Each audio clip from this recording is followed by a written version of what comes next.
नमस्कार दोस्तों। अब भारत और पाकिस्तान के बीच एक नई तरह का लड़ाई शुरू हो गया है। अब न ही कश्मीर के लिए न ही आतंकवाद के लिए, अब लड़ाई है चावल को लेकर। जी हाँ, बासमती चावल को लेकर। आप लोग तो बासमती चावल का नाम सुना ही होगा। बहुत सारे लोग बासमती चावल को पुलाव, बिरयानी जैसे खाने में खाया भी होगा। तो पूरे दुनिया में बासमती चावल केवल और केवल भारत और पाकिस्तान में ही प्रोड्यूस किया जाता है। वो भी भारत में केवल पंजाब, हरियाणा, जम्मू एंड कश्मीर, हिमाचल प्रदेश, उत्तराखंड, दिल्ली और वेस्ट उत्तर प्रदेश में, यानी इन राज्यों के कुछ पर्टिकुलर एरिया को जीआई टैग मिला है। तो इन पर्टिकुलर एरिया को छोड़कर बाकी कोई भी एरिया में यदि बासमती चावल के प्रोडक्शन किया जाता है तो इंटरनेशनल लेवल पर उसे बासमती यह नाम नहीं दिया जाएगा। ठीक है। ऐसे ही पाकिस्तान में जो पंजाब प्रोविंस है वहाँ पर केवल 14 डिस्ट्रिक्ट में और सिंध के कुछ डिस्ट्रिक्ट में ही बासमती चावल होता है। 2020 में पूरे दुनिया में जितने बासमती राइस एक्सपोर्ट हुआ था उसका 85% इंडिया से हुआ था। बाकी 15% पाकिस्तान ने एक्सपोर्ट किया था। वैसे बासमती जैसा चावल अभी कुछ सालों से इंडोनेशिया, नेपाल, श्रीलंका आदि देशों में हो रहा है, लेकिन उनका नाम बासमती नहीं हो पाएगा। तो बासमती चावल अपना आरोमा यानी सुगंध और फ्लेवर यानी स्वाद के लिए जाना जाता है। इसके कारण पूरे दुनिया में इसका डिमांड है। 2020 में भारत से करीब 45 lakh metric ton basmati rice export हुआ था, जबकि पाकिस्तान से करीब 8 lakh metric ton basmati rice export हुआ था। 2018 में यूरोपियन यूनियन के यूरोपियन फूड सेफ्टी अथॉरिटी के द्वारा निर्धारित पेस्टिसाइड लिमिट से ज़्यादा पेस्टिसाइड लेवल भारत में जो बासमती चावल है उसमें होने के कारण यूरोप के अधिकतर देश पाकिस्तानी बासमती राइस को ज़्यादा इंपोर्ट करने लगे। भारत का बासमती राइस मार्केट यूरोप में कम हो गया। वैसे इससे भारत को बहुत ज़्यादा नुकसान नहीं हुआ, क्योंकि भारत को साउथ अमेरिका के देश जैसे कि अर्जेंटीना, पेरू और एशिया के कुछ साउथ ईस्ट देश जैसे कि इंडोनेशिया, मलेशिया और फिलीपींस आदि देशों से अधिक ऑर्डर आने लगे। लेकिन यूरोप के मार्केट को कैप्चर करने के लिए भारत ने यूरोपियन यूनियन में बासमती राइस का एक्सक्लूसिव ट्रेडमार्क के लिए अप्लाई किया।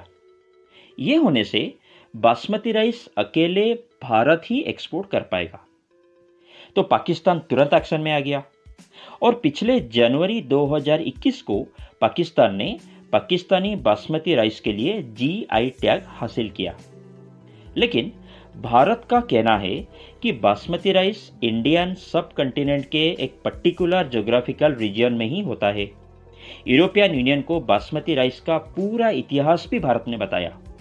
भारत ने यह भी बताया कि जो पर्टिकुलर ज्योग्राफिकल रीजन में बासमती राइस कई हजारों सालों से हो रहा है वो रीजन है उत्तर भारत के इंडो गैंगेटिक प्लेन के हिमालय के तराई वाला एरिया, यानी हिमालय पर्वत के नीचे वाला प्लेन एरिया, जो कि जम्मू एंड कश्मीर, हिमाचल प्रदेश, उत्तराखंड, पंजाब, हरियाणा, दिल्ली और वेस्टर्न उत्तर प्रदेश में है। तो भारत के आर्गुमेंट्स को काउंटर करने के लिए पाकिस्तान ने यूरोपियन यूनियन को ये बोला है कि नहीं, ऐसा नहीं होना चाहिए, क्योंकि 1947 से पहले भारत और पाकिस्तान हम एक ही देश थे। बासमती राइस प्रोड्यूसिंग एरिया हमारे दोनों ही देश में कब से है और बासमती राइस इंडिया और पाकिस्तान का जॉइंट प्रोडक्ट है। पाकिस्तान के बासमती राइस मिल्स के ओनर ये बोल रहे हैं कि इंडिया का यह कदम हमारे ऊपर आटम बम जैसे गिरेगा, क्योंकि यूरोप पाकिस्तानी बासमती राइस का सबसे बड़ा मार्केट है और अभी इंडिया इसको अपने कब्जे में लेना चाहता है। पाकिस्तान राइस एक्सपोर्टर्स एसोसिएशन की वाइस प्रेसिडेंट मलिक फैसल जहांगीर ने कहा है कि पाकिस्तानी बासमती राइस ऑर्गेनिक है और पेस्टिसाइड कम यूज होने से बेटर क्वालिटी का है।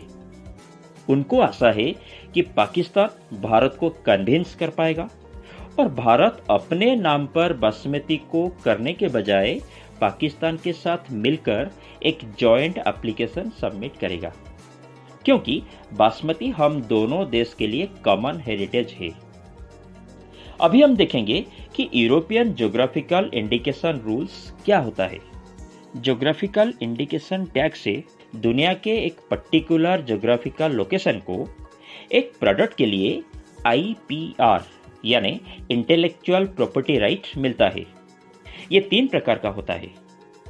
PDO यानी protected designation of origin, PGI यानी प्रोटेक्टेड ज्योग्राफिकल इंडिकेशन और लास्ट में GI यानी ज्योग्राफिकल इंडिकेशन।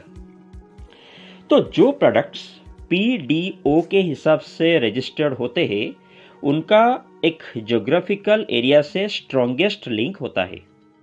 PDO में एक प्रोडक्ट का प्रोडक्शन, प्रोसेसिंग और प्रिपरेशन ये सब कुछ निश्चित रूप से एक ही रीजन में होना चाहिए।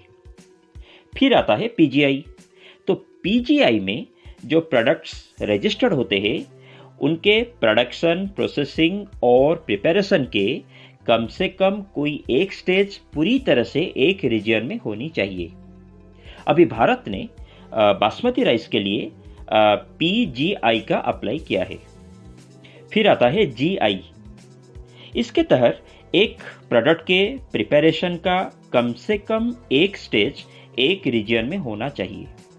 पाकिस्तान को बासमती राइस के लिए यही GI टैग मिला है। तो PGI GI से काफी स्ट्रॉन्ग ज्योग्राफिकल इंडिकेशन है। तो यदि यूरोपियन यूनियन भारत को बासमती राइस का PGI दे देता है तो भारत का स्टैंड काफी स्ट्रॉन्ग हो जाएगा और बासमती के ऊपर पूरा अधिकार आ जाएगा। तो पाकिस्तान इसके खिलाफ यूरोपियन कोर्ट में अप्लाई कर सकता है, लेकिन एक डिसीजन का रिव्यू प्रोसेस लंबा होता ही है और पाकिस्तान को कुछ साल के लिए एक्सपोर्ट में नुकसान हो सकता है।